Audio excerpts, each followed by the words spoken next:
So I have a little introduction about Mark Daigle. I'm just going to introduce our speaker, and then I'm just going to give him. So it is Mark Daigle's 18th year teaching in America, 12 in Istanbul, Turkey. In addition to teaching English, he has experience directing 30 plays and directing improvisation groups in both countries. Mr. Daigle has degrees in film production, English literature, medieval history, and electronics. He likes loud music, James Joyce, and chocolate cake. So please welcome our guest, Mark Daigle. Okay, hello. Thank you. Thank you for that. Hello, everybody. Thank you for being here. I should probably start off by saying this is a participation kind of heavy workshop. It's gentle participation, I like to see. I'm not going to make anybody bark like an animal or flap their hands as if they had wings. So it's a more gentle participation. This morning, I attended 2 workshops, and both of them seemed to be focused on the teacher's delivery of stories, how a teacher can best engage the students by their delivery. And I'm kind of switching things over this afternoon, and we're going to focus on methods to best help our students get into the storytelling mode and mindset of possibly being creative and telling a tale, which is at times a difficult thing to do. Okay, I want to start off with a couple neat quotes I found considering storytelling. Mark Turner, linguist, talked about narrative imagining. Story is the fundamental instrument of thought. Rational capacities depend upon it, our chief means of looking to the future, predicting, planning, and or of explaining. This is interesting because this has a little bit more of a real world, not necessarily the world that I like, but a real world application. Gary Halbert, a copywriter, said, do you know what the most often missing ingredient in a sales message? It's the sales message that doesn't tell an interesting story. Storytelling, he said, good storytelling is a vital component to a marketing campaign. And knowing a few marketers and a few people in the ad business, that is very, very true. Okay, so storytelling works across, it's just not in the literature, sector. I like this. Stories are memory aids, instruction manuals, and moral compasses. And I think that is absolutely true. If you think of a book like To Kill a Mockingbird, this definitely hits, all cylinders on that. And my last quote, I think, is my most favorite, and perhaps most philosophically astute and deep. Stories are cool. Okay. And they really are. So much of our communication is based on telling stories, whether we're aware of it or not. When I get home tomorrow night back to Istanbul, my neighbor, Nick the nerd, his name's Nick and he's a nerd, and he will knock on my door and he'll have to tell me all about his 3 probably times watching the Avengers this weekend. So I'll get the story. I'll get the whole story. It's a wonderful thing because I won't have to sit through that movie now. And when I turn on the news, I listen to satellite news. I'd like to know what's going on in my country, and they usually tell stories, news in the manner of stories. There are beginnings, there are middles, and you'd like to think occasionally there's an ending, but lately not so much. Thursday's going to be fantastic. My 11th grade class, their character analysis essay is due. And I'm going to get some good stories. It's usually going to start with the kid, the droopy shoulders. And he's going to come up to me. He's Mr. Daigle. I got something to tell you. He's going to have empty hands. Okay? So I can sit back and say, I got a story coming. Okay, so that's going to happen with the kids without the assignment, of course. So, stories, very omnipresent to us. Let's get started. Inventing a story can be difficult and it can be frustrating. Not just for students, it can be frustrating for real writers. Okay? Drama games can open the mind to possibilities and they can exercise the imagination. And that's important. My first year teaching, aside from my English composition and literature classes I taught, I was also in charge of the theater department. It's not that big of them, the jobs that anybody with any rational thought whatsoever would run screaming out of the room going, no. So I was running. We would do about 3 plays a year. And this one particular afternoon, we were doing a musical. And the cast had just finished learning Interesting with the song. And I'll come back and be dazzled at your creativity. Stand there. And I said, okay, let me have it. And I always remember the song. And this is exactly what they did. I can't sing, by the way. When you go into the vault tonight, you'll get a big surprise. The Capulets are dead. In the vault tonight, you won't believe your eyes. And I stood there and I thought, really? Has imagination died? Has it gone to another zone? But it had. You know, I was shocked. I said, this is them thinking out of the box. And that wasn't the only time that happened. I saw that time and time again. There's a reason why there are theater directors. Because they have to come up with the imagination. Okay, and that's what we got to do as teachers, too. Teachers are the imagination, quite often. Okay, so we occasionally have to spur them on a bit so that they have some direction, so that they could use their imagination. Theater games, most of them are improv-based. They're intended to give students opportunity to expand and stretch their skills and this is important, in a low risk, no stress, collegial situation. This is not competition. Okay, we're not judging anybody on their prowess as a great actor. Guess what? You're not going to have any great actors, probably. You know, there's a good chance most of them will be pretty horrible, but it doesn't matter. You know, they're there to learn. They're not there to impress. At the end of the session, however, students will have improved their ability to imagine themselves in new situations and to communicate appropriately, as you will do today, some of you. Some exercises focus on their ability to tell stories off the cuff, improvise. These activities are often stationary theater games, meaning the students are not required to move about very much, meaning you can do this in your classroom. Okay, you don't need a lot of room for some of these. This is driving me. Okay. You don't need a lot of room for these games. They're just going to be telling stories. With this in mind, a storytelling improv game might not be as entertaining as other dynamic games physically, but it's still an excellent way to sharpen one's imagination. I'm a loud talker. I don't want to scream into you guys' ears. Okay. So what we're going to do is we're going to go through just basic story parts. And we're going to do a game to kind of illustrate how you can use individual story parts to develop a story. Okay. Now, I'm never that interested in the story. I don't care if the story is funny.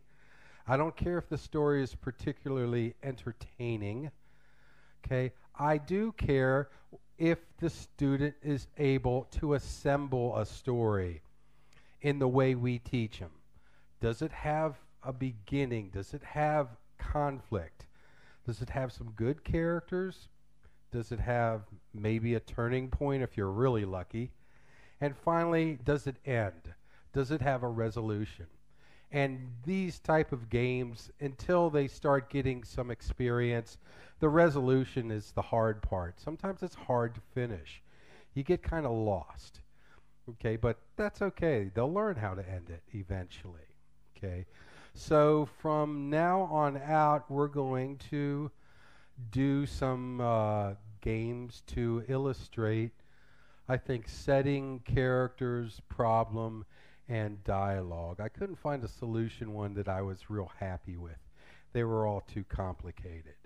So we're going to start with a theater game with setting as a theme. Could I get 2 volunteers for this? Okay. I need an adult. I really do. I need an adult. Okay, go ahead. One more? Yeah, please. And one more? Please. Okay, please. Go ahead. Okay. All right. Okay. All right. You guys are going to work together as a team. Okay. And thank you very much. Simple games can be used to illustrate how a story develops from each individual part. These games can originate ideas in students whose imaginative gas tank may be running low. That happens. That might be happening with us. I don't know. Okay, so setting is going to be our first theme. And this is a game called Vacation Slideshow. Photographs can be used to prompt story ideas and context. In your instructions, fill in the details that the slide suggests about your exciting vacation. Don't describe what we're seeing. Tell us the story concerning what we're seeing. You should talk for no less than about 30 seconds for each slide. 30 seconds is a long time. If you tell your students to do something for a minute, just remember, a minute is a long time. It really is. You know, go easy on them. You know, start 20 seconds, 30 seconds, and work up. Okay, so I think I will let you know when the final slide is coming, okay? So let's hear your exciting story. Oh, want a microphone? Thank you.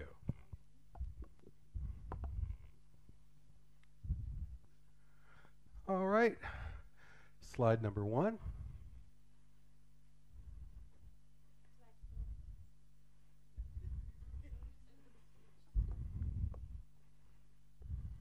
Okay, so I will go first.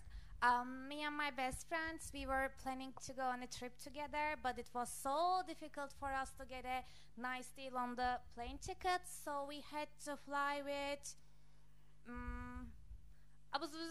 Airlines, and it was terrible. There were no hostesses in the plane, and there was no food there. We were really hungry, and it was supposed to be for 4 hours, but it took us 28 hours to get there, but it was very close. We didn't have any blankets, any cushions, anything. It was horrible. So at one point I started to think, what if I get a parachute and fly down the plane? But I couldn't do that because they wouldn't open the doors for me. It was a horrible experience, and ever since I've never gotten a plane again. Okay. All right, so our next slide. As the plane took off, she started to work on her computer, remembering how long she delayed starting her book, composed of her past memories, with the looking at the Scarlet Sky. She remembered the days she shared with her roommate in the years past. she didn't know how to start the story, feeling the pain in her heart.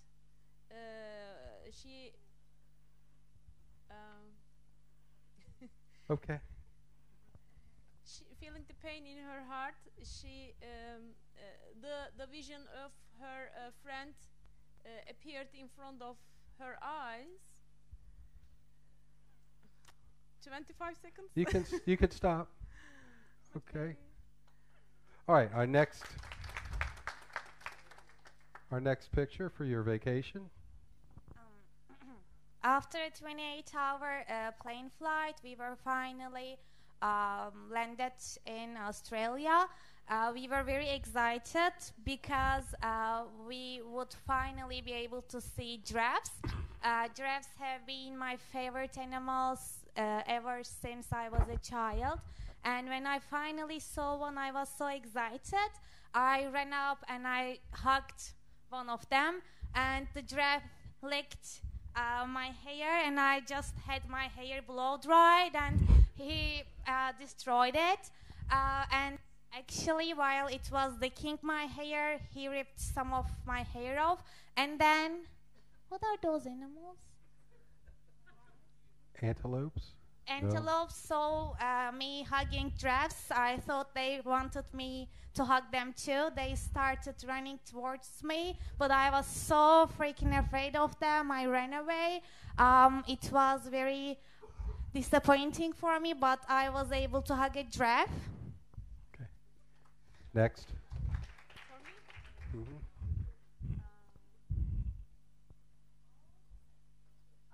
When she was continuing her book, suddenly the plane shook. It was a sudden turbulence. She was terrified. She didn't know what to do, and finally she heard the announcement saying just browse. And unfortunately the plane was falling down. As they crash landed, she heard screaming people and found herself in the mud. Trying to escape from the mud, she realized that there was no one around, and finally she managed to come out of the mud without any help. Next. This was for me. After the safari, I found myself starving. So we went down to this restaurant, which was supposed to be very famous around the city, and I ordered some local food, but I didn't know what it actually consisted of. I tasted it, and it was the best meal that I've ever had. And after I finished it completely, I wondered about it and asked the waitress, what is in it, and the waitress told me this was a local dish that was made of antelope hair, giraffe ears, and elephant trunks.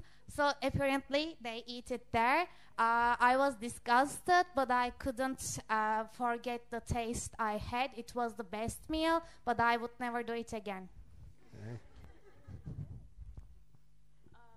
As she survived,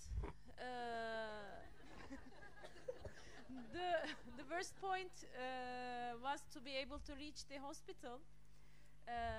When she was suffering from loneliness in the middle of the jungle, she suddenly heard a helicopter. The helicopter landed and collected her and took her to the emergency immediately. It was a nice coincidence that she saw the hero of the book in the emergency room, as if he was waiting for her after so many years. Wow. Wow.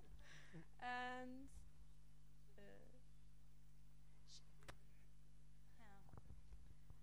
Okay, so my amazing vacation was finally over, but after the 28-hour plane flight, I didn't want to get on a plane again, so I took my friends to the airport and I watched them as the plane took off and went into the sky. After they got on the plane, I found a bike and decided to return Turkey with my bike from Australia. I know it was going to be difficult. I had to take the boat and everything, but I promised that I wouldn't ever get on a plane again. I knew that they would be there sooner, but I was able to reach Turkey in 4 months with my bike. Thank you very much, both of you. There we go. Thank you. Okay. All right. It's more exciting than the last vacation I had. Okay. All right. So that was dealing with the idea of setting. We got ourselves a nice story out of that. Excuse me, guys. I'm getting over a cold. Now we're going to talk about characters. Obviously, characters, we build stories around characters, so we're going to do that today.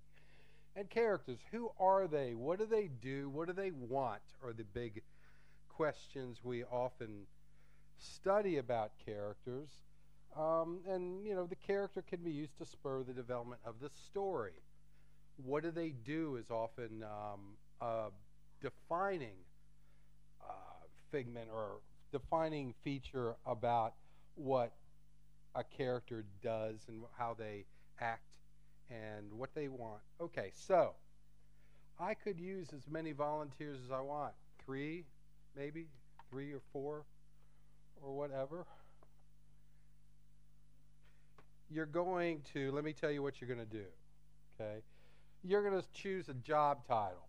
You're going to tell me a minute story about that character's most exciting experience. I want a good story. And based to a certain degree on your title. Who are you? What do you do? Okay. I'm not afraid. I'll pick one. Okay. Anybody else? Okay. You just did all the heavy lifting. Come on down. Anybody? What did I pick? Ooh.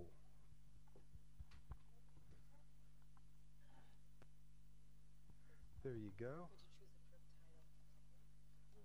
Okay. Anybody else? Okay. You don't need to come down here. Okay. Okay. Things were designed not for kids. Okay. Want me to go first? Who wants to go first? I'm getting a cross look from you. You want me to go first? Okay. I picked chef. Everybody knows what a chef is. On January 31st, 1999, the very last day of the last, they call it the millennium. Okay, we're having a big, big party at my Washington, D.C. restaurant. The President of the United States was going to show up to help celebrate and bring in the new year. Okay, everything was set, everything was perfect. I had the best staff, I had the best menu. Everything was fantastic until the electricity went out and the food went bad. The CIA panicked. They accidentally shot my assistant cook. Senators were saying that it was a communist plot and that the world was ending as predicted with K2. And that's my story as a chef. Okay? Okay. What did you pick? Cowboy. Cowboy. Yeah. Ah.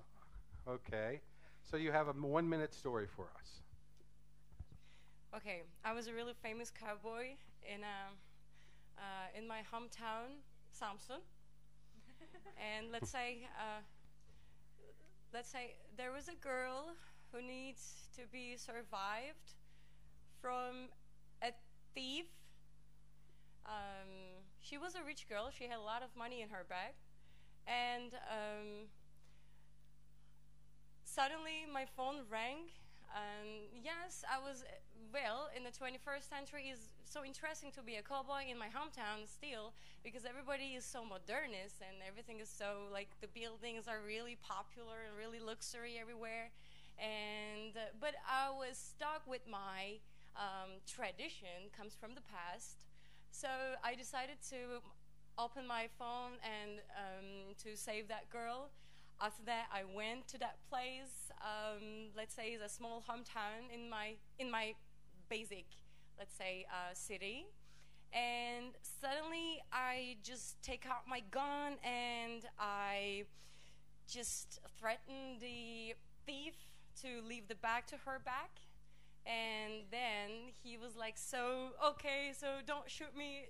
I can live a bit. So don't do this again. I'm so scared of you. You're the best cowboy in this hometown." So, and I said, "Okay, so don't do it again. If you do that again, so I'm going to shoot you down for the next time. So I'm not going to survive. You're not going to be survived." So this is my story. There you go. Thank you. Thank you. Okay. I don't know Your how to juggle with this, but I'm gonna take care of the second part. Attack dog trainer. So I'm gonna okay. be dog trainer. They couldn't hear. Dog trainer. Attack dog trader. Well, I was a famous dog psychologist, and I had a famous pet hotel. And suddenly there was a very big earthquake. It was like end of 90s. So they called me. They said, "Well, you're the only famous and so sensitive dog psychologist. We'll give you one night. You got to train these dogs." And I go, "Well, why did you choose me?" "Because the dogs are not from Turkey. Where do they come from? Dogs are coming from America. So they should understand English, so maybe bilinguals." "Oh, well, I wish they were bilinguals. They only spoke English." So I had no terminology. I didn't know the terms. And I only had one night. Well, they said, "You only have one night, and you got to train them and learn all those terms so that they can, be trained to find those injured people and other things down because of the earthquake." Well, first I quickly had the dogs transferred to a pet hotel. They served a nice meal, and I had a big, large screen TV. I was reading the terms that I need to train them, and then I'm just practicing them with the dogs. All of a sudden, power was off. Gee, what to do? It was so dark. I was in the middle of my training. 1 minute. Oh, well, there was a nightmare. Power is back. Oh, there you go. Okay. Thank you.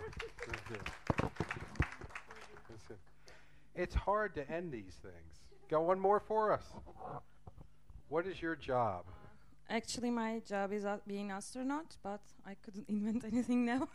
Okay. It's a cool job, but okay, I can say something. It's not actually a story.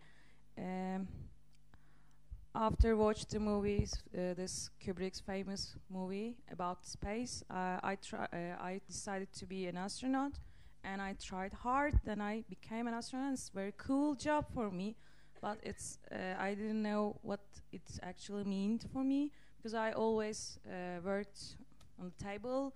I haven't had an opportunity to go space, and one day they say, "Okay, this is the first time you will go to space." And I was very excited. Then I wore my costumes, and we all prepared for days.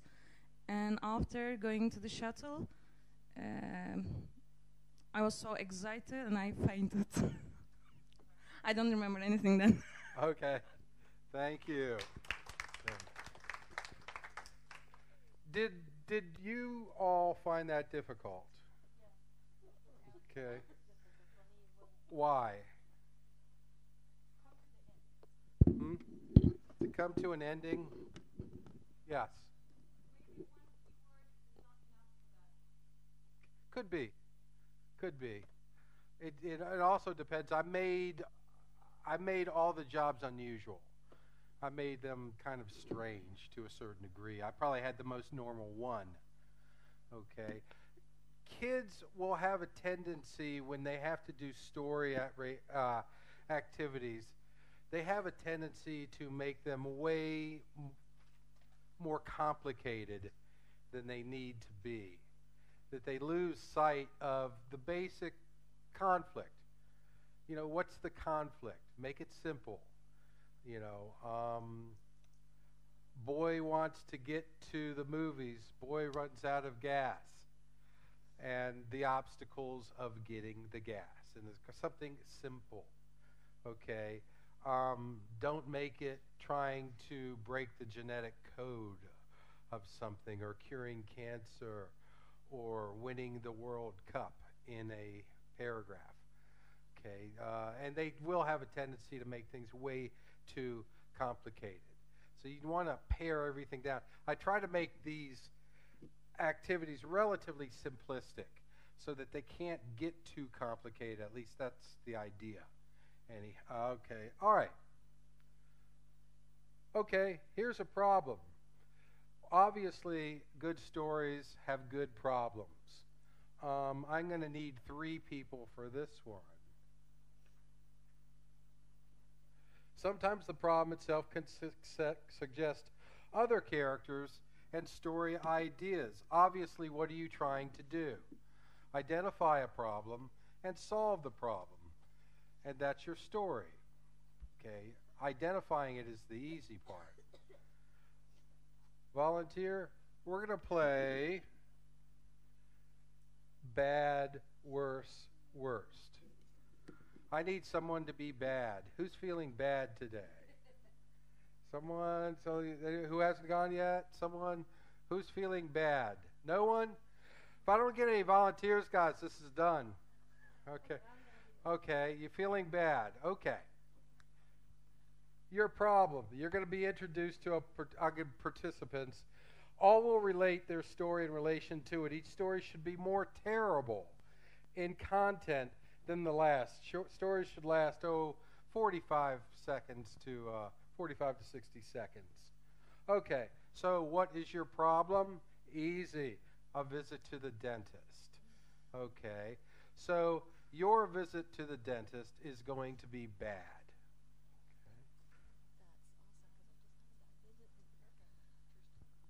Okay, well, the other day, actually this is a true story, I had to get a cavity filled, and in the morning, usually going to the dentist is not hard for me. I'm not scared of the dentist. But I had breakfast, and then I exercised, and then I went to the dentist, and it was a little after 1. And I hadn't eaten anything, and he came in, and he numbed my gum, and then later he came in and gave me my shot. And as soon as he gave me the shot, he looked at me and said, "Are you okay?" And I said, "My heart's beating a little fast." And he immediately dropped the chair back, so I almost fell backwards, and because I almost fainted from having that shot. Okay, very good. Thank you. Okay. Now, I need a worst. Can someone give me a worse story than that? Okay. Well, some years ago, I Need to speak up and... some years ago, I had one treatment in Boston. It was a very good, it was a really good dentist, but as I was getting ready for that, the doctor told me that, well, we had to numb you, but you have a problem on your file. I said, what? It says you don't get numb. We can't give you shots. I said, what the heck? You won't give me a shot? Yeah, we had to do it live. I said, what? Is that right? I mean, it can't be true. He said, yes. So 2 assistants held my hands on the right, on the left, opened my mouth, and they started giving me the surgery. It was all I was like in a scary movie. And they did it. Okay. Thank you. I can never forget that pain. That's pretty bad. Okay. Who can beat that? Now, these don't have to be true stories, folks. This is storytelling. Who can give me the worst story in dentistry ever that they can think of? Worst. Worst. Okay.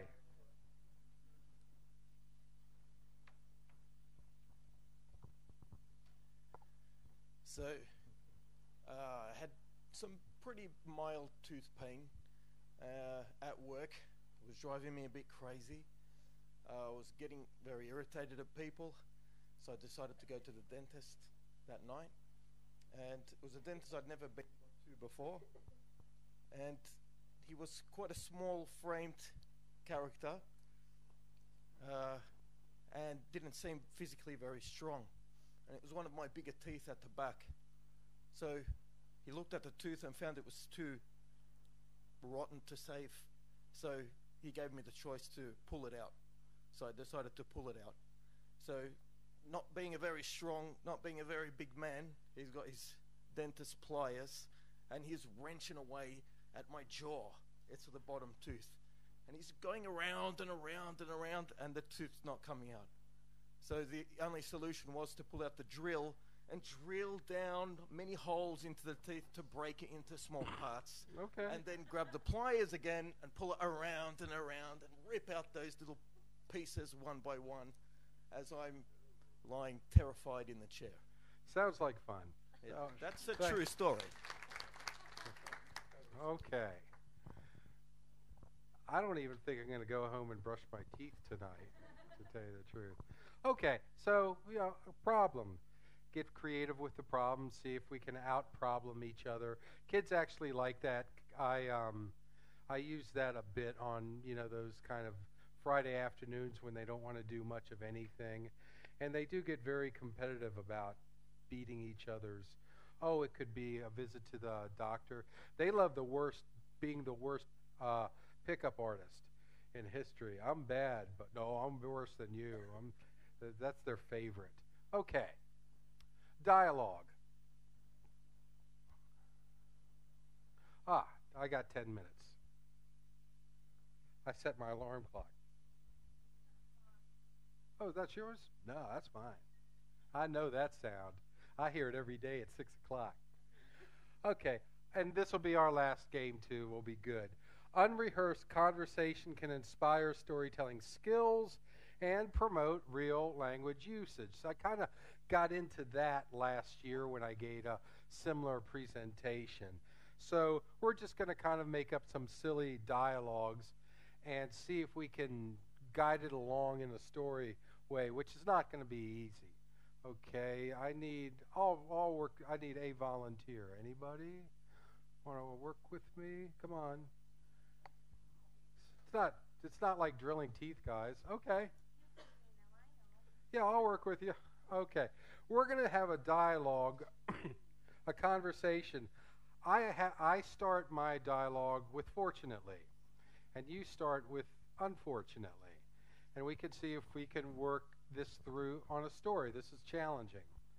Because obviously you're going to be causing the conflict. Okay. I will try my best, but I'm a woman, so that won't be difficult. Oh, that's all right. Oh, okay.